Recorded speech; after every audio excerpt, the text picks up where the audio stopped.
La plupart d'entre nous associent le Moyen-Âge à l'obscurité, au labeur pénible et à une vie courte. La période allant du 5e au 15e siècle était remplie de guerres, d'épidémies de peste et du servage. Pourquoi devrions-nous alors penser que les gens de cette époque pouvaient parfois vivre mieux que nous aujourd'hui? Cela pourrait vous surprendre, mais il existe de solides raisons. En réalité, les gens du Moyen Âge bénéficiaient de certains avantages que nous avons perdus à l'époque moderne. Dans cette vidéo, vous découvrirez par exemple combien de jours de repos un simple paysan pouvait s'offrir, pourquoi le régime alimentaire d'alors était à bien des égards plus sain que le nôtre, à quel point les liens de voisinage et familiaux étaient solides dans un village médiéval, et comment la foi omniprésente venait en aide aux gens. Dans un instant, nous révélerons le Moyen Âge sous un angle inattendu, et il se pourrait que cela change votre regard sur cet âge sombre. Commençons d'abord par le travail quotidien. Imaginez un paysan du Moyen Âge. Il se lève à l'aube, travaille toute la journée dans les champs, avec sa houe, ou s'occupe du bétail. À première vue, il ne s'agit que de labeur du matin au soir. Pourtant, il se peut qu'il ait eu plus de temps libre qu'un individu moderne. Comment cela se peut-il? La clé réside dans une structure de travail différente et une abondance de jours fériés. L'Église au Moyen Âge imposait de nombreux jours de fête, durant lesquels le travail était interdit. Chaque dimanche était dédié à Dieu et au repos, et en plus de cela, des dizaines d'autres jours dans l'année commémoraient des saints ou des fêtes religieuses. En France, au XIIIe siècle, les sujets comptaient, paraît-il, plus de 140 jours de repos dans l'année grâce aux dimanches et jours de fête. Des études économiques estiment même qu'un agriculteur médiéval ne travaillait qu'environ 120 à 150 jours par an, alors qu'aujourd'hui, une personne ordinaire travaille au minimum 240 à 250 jours. Le régime de travail était aussi différent de notre 9h-17h, en 8 heures par jour. Les paysans, certes, travaillaient bien plus physiquement, mais le rythme était interrompu. Durant la journée, ils prenaient souvent des pauses, y compris une sieste, et un véritable moment de calme à midi pour déjeuner, voire faire une courte sieste. Imaginez qu'au Moyen Âge, la pause de midi était réellement paisible. Pas de courriel du chef à traiter pendant le déjeuner, comme aujourd'hui. Le paysan posait la houe, mangeait et se reposait, sachant que l'après-midi l'attendait encore du travail. Après une période de forte activité en été pendant les moissons, venait une période de repos. Une fois la récolte terminée, le paysan pouvait prendre plusieurs semaines de congé avant de commencer les autres travaux des champs. Et ce n'était pas que grâce à l'église. Un mariage dans la famille, un baptême, une foire ambulante dans la région constituaient autant de prétextes pour faire une pause au travail et se réjouir lors de fêtes. La vie ne roulait tout simplement pas à plein régime en continu comme aujourd'hui. Vous découvrirez dans cette vidéo dans un instant comment ce rythme plus serein se reflétait aussi dans un autre aspect important, la santé et l'alimentation des gens. La modernité nous apporte une abondance de produits alimentaires, mais aussi une épidémie d'obésité et de maladies dites de civilisation. Les gens du Moyen Âge ne bénéficiaient certes pas de notre confort, mais ils mangeaient une nourriture étonnamment simple et assez saine. Les médecins soulignent aujourd'hui que le régime bourgeois du bas Moyen Âge, riche en céréales complètes, légumes et légumineuses, était plus favorable au cœur que l'alimentation typique du XXIe siècle, saturée de sucre et de graisse. Le médecin britannique Roger Henderson a d'ailleurs constaté que le régime pauvre en graisse et à base de légumes, arrosé de bière légère, exposait alors à un risque d'infarctus et de diabète bien moindre que notre alimentation moderne. Un paysan médiéval pouvait consommer facilement 3500 calories par jour, dont presque 2 pains entiers, une montagne de choux ou de bouillie de pois, parfois un peu de viande ou de poisson et quelques chopes de bière légère. C'est plus que les 2700 calories moyennes actuelles. Mais lui brûlait toutes ces calories. Il travaillait parfois physiquement 12 heures par jour. Résultat ? Pratiquement pas d'obésité. Un organisme renforcé par le travail ardu et une nourriture simple n'était pas sujet aux maladies cardiaques ou au diabète comme aujourd'hui.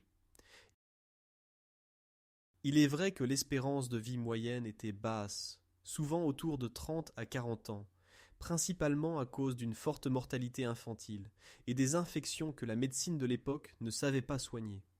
Mais ceux qui survivaient à l'enfance pouvaient atteindre un âge avancé. En matière de mode de vie, l'homme médiéval jouissait pourtant de certains avantages. Il n'avait pas à lutter contre des additifs chimiques dans la nourriture, ni contre une dépendance au sucre, car le sucre raffiné lui était pratiquement inconnu. Le sucre était alors un luxe coûteux, importé d'Orient, et la plupart des gens n'y goûtaient jamais. Pour sucrer, ils utilisaient au maximum du miel ou des fruits. Les sodas sucrés, pâtisseries et bonbons omniprésents aujourd'hui n'existaient pas au XIVe siècle, et cela leur évitait la carie dentaire due à l'excès de sucreries comme chez nous. Leur nourriture était de saison, sans additifs chimiques, mais riche en fibres et en saveurs naturelles. Les ruraux passaient la plupart du temps à l'air libre et en mouvement, d'où leur endurance et leur robustesse. La santé mentale en bénéficiait également. Le labeur physique éreintait certes les muscles, mais libérait l'esprit et soulageait du stress. Dans un instant, nous examinerons comment un autre facteur, la cohésion humaine, aidait les gens du Moyen Âge à affronter leur vie difficile avec le sourire. Le village médiéval fonctionnait comme une grande famille. La solitude n'existait pour ainsi dire pas. L'immense majorité de la population vivait à la campagne et tout le monde s'y connaissait par son nom. Dans une même chaumière vivaient souvent réunis une famille élargie, comprenant parents, enfants, grands-parents, parfois d'autres parents, orphelins ou des serviteurs. Les historiens rappellent que le concept de maisonnette familiale nucléaire est très récent. Au Moyen Âge, il était courant que le foyer compte 10 membres ou plus. Mais ce n'est pas tout, les gens se rendaient constamment visite. Les portes des voisins étaient littéralement ouvertes. Dans la communauté villageoise, il était d'usage que chacun puisse entrer chez vous sans frapper, comme un ami. L'intimité était réduite, mais le sentiment d'appartenance était très fort. Les journées de travail étaient remplies d'entraide. La construction d'une grange ou de la moisson mobilisait tout le village. Lorsqu'une personne tombait malade ou se blessait, voisins et proches prenaient soin d'elle, sachant qu'un jour ils pourraient eux-mêmes avoir besoin d'aide. Les valeurs telles que la charité et la générosité n'étaient pas de vains mots, mais une réalité vécue au quotidien, comme le rappelle l'historien Vlastimil Vondrouchka. Les gens étaient bien plus proches les uns des autres qu'aujourd'hui, et dans les moments difficiles, ils faisaient front ensemble. Imaginez une soirée hivernale où les voisins se retrouvent dans une même pièce, pour déplumer ensemble des oies ou réparer des paniers cassés, tout en racontant des histoires. Les enfants écoutaient, émerveillés, de vieilles légendes, pendant que les adultes riaient et buvaient de l'hydromel chaud. De telles soirées renforçaient les liens interpersonnels et chassaient les soucis quotidiens. C'était pareil en ville. Il existait des guildes d'artisans, des sociétés de voisinage où l'on s'entraidait. L'urbain ressentait une solidarité avec ses confrères d'artisanat ou avec les habitants de son quartier ou de sa rue. De plus, chaque dimanche, toute la communauté se retrouvait à l'église, ce qui renforçait le sentiment d'unité. Lors des fêtes, le village célébrait ensemble, qu'il s'agisse des moissons, fêtes de la récolte, ou du carnaval d'hiver, plein de cortèges et de masques. Ces traditions apportaient joie et détente, que nous remplaçons aujourd'hui souvent par la télévision ou les réseaux sociaux.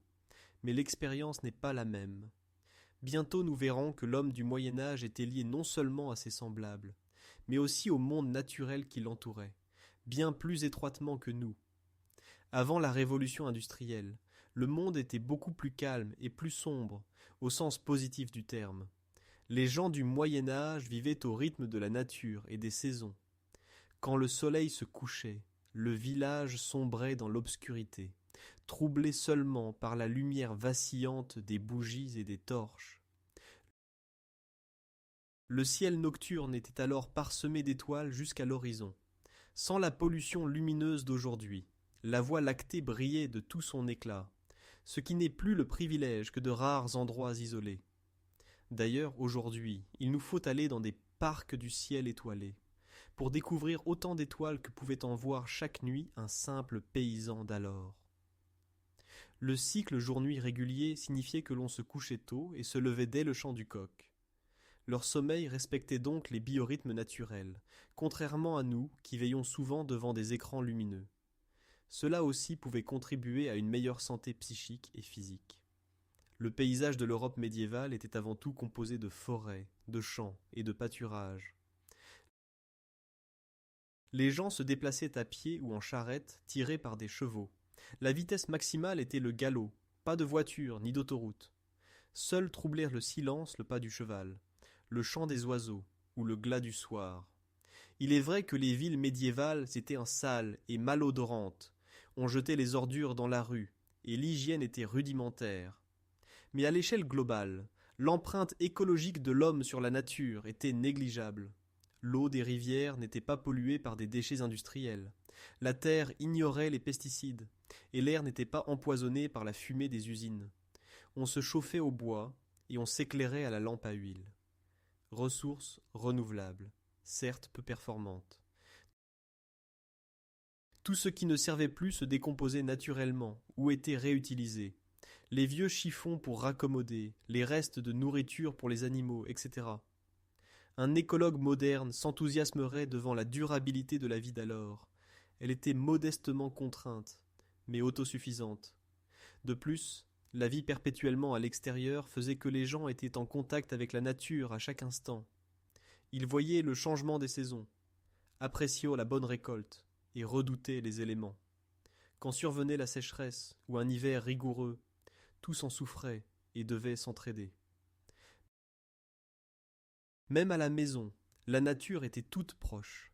À côté de la pièce à vivre, logeait souvent le bétail dans l'étable, de sorte que le mugissement des vaches ou le chant du coq faisait naturellement partie de l'existence, et n'était pas une nuisance.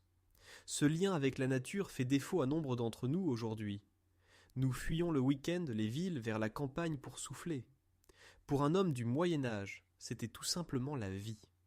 Et dans la suite de la vidéo, vous apprendrez que, outre la nature, un autre soutien dans les difficultés était une foi forte et une hiérarchie de valeurs clairement définie. La religion imprégnait la société médiévale jusque dans ses fondements. La foi chrétienne donnait aux gens une réponse au sens de la vie, autant qu'une consolation dans les épreuves. Chacun croyait que la vie terrestre n'était qu'une étape. Le vrai bonheur attendait au paradis. Grâce à cela, ils savaient affronter les souffrances auxquelles ils étaient confrontés. Selon les chroniques et sermons de l'époque, les gens comprenaient la mort non comme une fin, mais comme le début d'une meilleure vie auprès de Dieu. Pour un homme du Moyen-Âge, le paradis était presque une réalité tangible. On le décrivait souvent comme un festin éternel avec les anges, un lieu de joie infinie, où l'on restait en présence de Dieu et retrouvait ses proches. Lorsqu'une épidémie de peste sévissait, par exemple, beaucoup croyaient qu'en mourant leur âme atteindrait un lieu meilleur, ce qui leur donnait espoir face à l'horreur. Aujourd'hui, nous redoutons la mort et l'occultons souvent, alors qu'au Moyen Âge elle était omniprésente, et la foi jouait un rôle de défense psychologique. Elle promettait une juste récompense pour les souffrances terrestres dans l'au-delà. Outre l'espérance dans l'au-delà, la religion inculquait également un ordre moral. Les 10 commandements et l'enseignement de l'Église donnèrent des règles claires sur ce qui se faisait ou non. Chacun savait comment il devait vivre pour être en règle. Qu'on l'approuve ou non aujourd'hui, cela apportait une certitude et une stabilité des valeurs. Les gens étaient éduqués dans le respect et l'humilité, mais aussi dans le courage d'affronter le mal, parce qu'ils croyaient que Dieu était avec eux. Conscient d'un sens supérieur à la vie, même un petit paysan pouvait se sentir investi d'une mission sur terre, cultiver la terre que Dieu lui avait confiée et s'occuper de sa famille, comme on l'attendait de lui. Du point de vue d'aujourd'hui, la dévotion médiévale semble restrictive, mais elle comportait un élément essentiel, l'espoir et l'acceptation. Vlastimil Vondrouchka s'interroge sur le fait que si peu de biens leur suffisaient pour être heureux, alors que nous, dans la paix et l'abondance, ne le sommes pas toujours. Sa réponse. Nos ancêtres avaient des attentes réalistes et apprécièrent les choses simples. Ils ne couraient pas après des rêves impossibles d'un bonheur parfait. Il leur suffisait d'avoir de quoi manger, la famille réunie en bonne santé, et qu'aucun envahisseur ennemi ne brûle leur village. Lorsqu'ils atteignaient ces modestes objectifs, ils éprouvaient de la gratitude. Nous avons aujourd'hui 100 fois plus de certitudes et de biens, et pourtant nous voulons souvent toujours plus et ne sommes pas satisfaits. L'homme médiéval était contraint de vivre au présent et de se concentrer sur des buts atteignables, ce qui lui apportait paradoxalement une tranquillité intérieure qui nous échappe parfois. Bien sûr, il ne faut pas idéaliser le passé. Le Moyen-Âge n'était en rien un paradis. La vie y était rude, marquée par le travail, la maladie et la cruauté, dont le progrès nous a depuis libérés. Néanmoins, ce regard sur cette époque nous apprend quelque chose. Il montre que si le progrès a apporté confort et longévité, nous avons perdu quelque chose en chemin. La société moderne, pressée, pourrait s'inspirer de l'équilibre médiéval entre travail et repos, prendre conscience que l'homme a besoin de temps libre et de calme pour être satisfait et donner le meilleur de lui-même.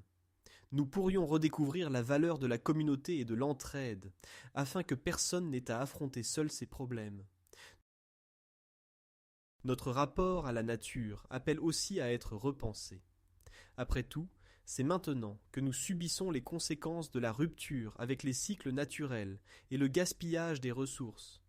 Et quant au sens de la vie, il n'est peut-être pas nécessaire d'adopter la religiosité médiévale, mais nous pouvons nous inspirer de leur capacité à trouver le bonheur dans les petites choses et à être reconnaissants pour ce que nous avons.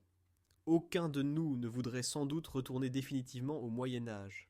L'idéal serait de prendre le meilleur des deux époques, combiner la médecine, la science et la liberté moderne avec les valeurs intemporelles de nos ancêtres, ralentir le rythme, cultiver des relations solides, manger de vrais aliments et apprécier les joies simples. Merci pour votre attention. Si vous avez aimé la vidéo, n'oubliez pas de la liker et de la partager avec d'autres.